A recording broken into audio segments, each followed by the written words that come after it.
pages 12 and 13. 8. Reading. Amazing Internet connections. We all use the Internet to connect with people.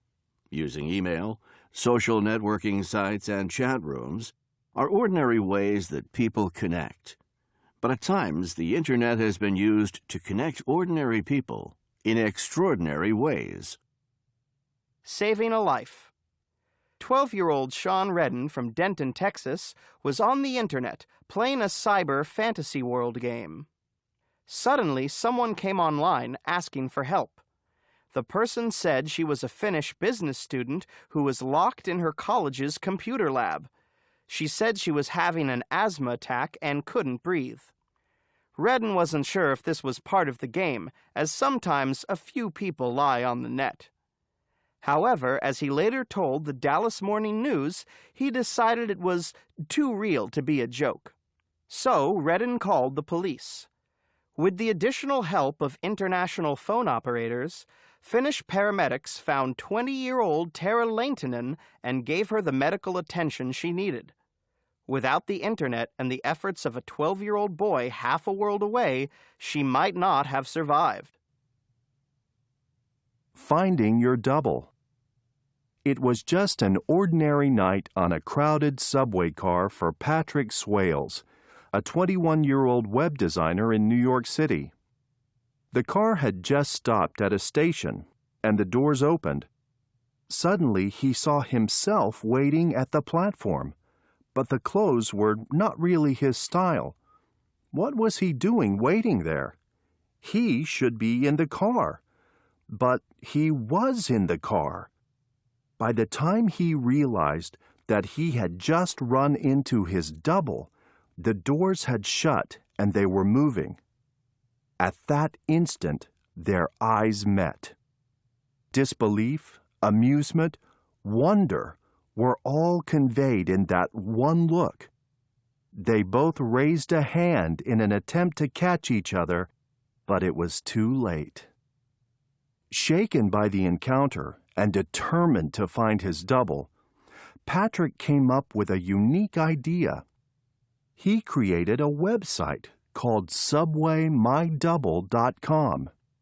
He posted his own photo and a description of the man he had seen in the subway in the hope that someone would see it and make contact. He got the call 2 days later. Now, Patrick and his double are best friends.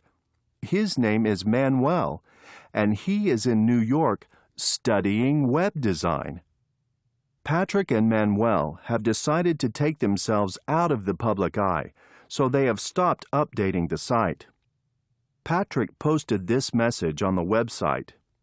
In our best interest, there will be no more updates to this website. Unlike popular TV series, you will have to continue the story yourselves. Best wishes to all, and may you find your double someday. Reunited, 60 years later.